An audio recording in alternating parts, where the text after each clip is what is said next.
Salam sejahtera, terima kasih karena bersama dengan saya di Nazilin Unity Channel. Diterangkan di dalam video ini apa yang dinyatakan oleh Zahid Hamidi sebagai Menteri Besar Terengganu sekadar mahu meraih simpati.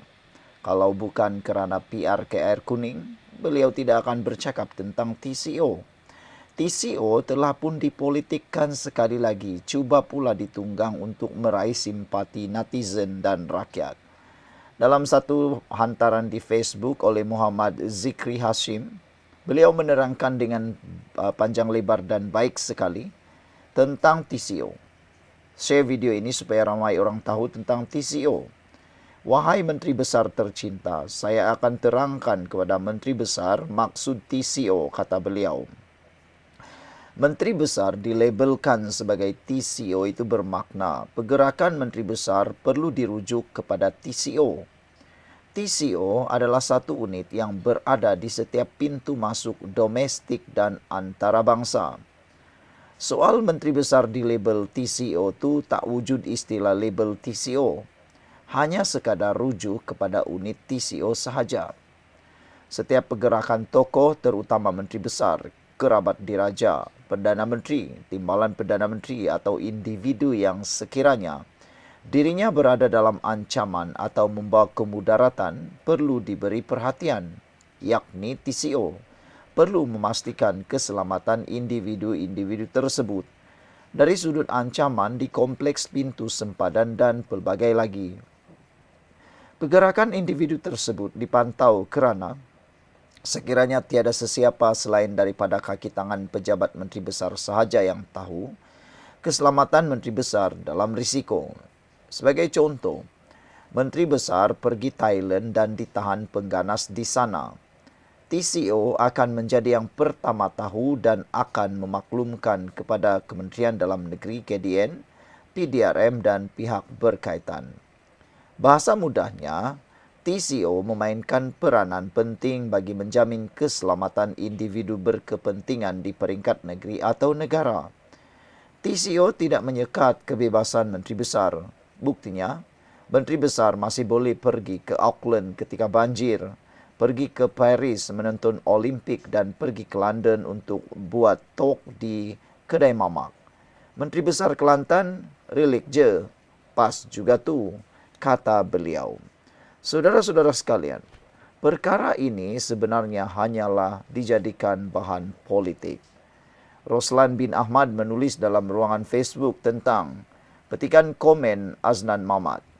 Berikut adalah jawapan fakta dan rasional untuk membalas kenyataan Datuk Seri Dr. Ahmad Samsuri mengenai status TCO yang beliau kaitkan dengan tindakan politik kerajaan Madani dan Perdana Menteri Datuk Seri Anwar Ibrahim, Perdana Menteri ke-10 PMX. Status TCO bukan bidang kuasa Perdana Menteri atau Menteri Politik. TCO, Travel Control Order, adalah urusan Agensi Keselamatan dan Penguatkuasaan, termasuk cawangan khas, imigresen dan agensi risikan, yang bertindak berdasarkan maklumat risikan, bukan arahan politik.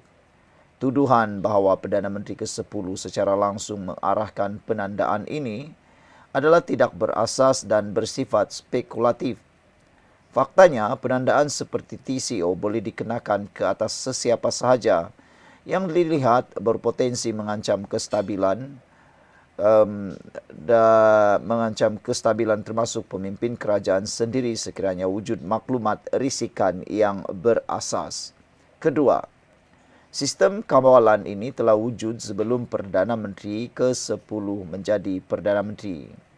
Sistem TCO bukan ciptaan kerajaan sekarang. Ia telah digunakan sejak pentadbiran sebelum ini termasuk era Barisan Nasional dan Perikatan Nasional. Penggunaan istilah ini sebagai senjata politik hanya retorik yang tidak disokong bukti konkret. Contohnya, semasa pentadbiran Perikatan Nasional PN, ramai aktivis dan tokoh masyarakat juga dikenakan sekatan pergerakan, pemantauan dan siasatan tanpa sebarang kenyataan terbuka oleh mereka. Ketiga, dakwaan pemantauan meluas adalah spekulatif dan bercanggah dengan undang-undang. Kenyataan bahawa beliau 100% yakin telefon dipintas, diikuti kemana-mana dan semua perbualan dipantau adalah tuduhan serius, palsu tanpa sebarang bukti forensik atau aduan sah melalui saluran undang-undang. Jika benar berlaku saluran undang-undang tersedia, sediakan laporan kepada Suruhanjaya Integriti Agensi Penguatkuasaan iaitu EAIC, aduan kepada Suhakam, tindakan mahkamah melalui writ habeas corpus jika berlaku penindasan. Namun, tiada bukti tindakan undang-undang pernah diambil oleh beliau. Jadi dengan ini, adakah kerajaan pimpinan Anwar Ibrahim melalui PMX pula akan menyaman Menteri Besar Terengganu ini kerana menyebarkan satu kenyataan yang bersifat fitnah? Kerana tiada bukti bahawa telefon beliau dipintas, walaupun dia yakin 100%. Jangan-jangan Menteri Besar Terengganu pula yang dalam masalah untuk disaman pula. Keempat, TCO tidak menyekat hak bergerak, hanya pemantauan tambahan. TCO tidak bermaksud larangan keluar negara. Sebaliknya, hanya pemantauan atau kawalan tambahan atas sebab keselamatan. Jika benar beliau dibenarkan keluar masuk seperti biasa, walaupun ada prosedur tambahan, maka hak asasi tidak dilanggar. Kelima, kenyataan ini bernada politik, bukan isu hak asasi sebenar. Dikeluarkan menjelang PRK atau PRU.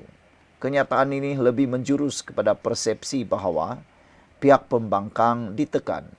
Sedangkan tiada sekatan media terhadap pembangkang.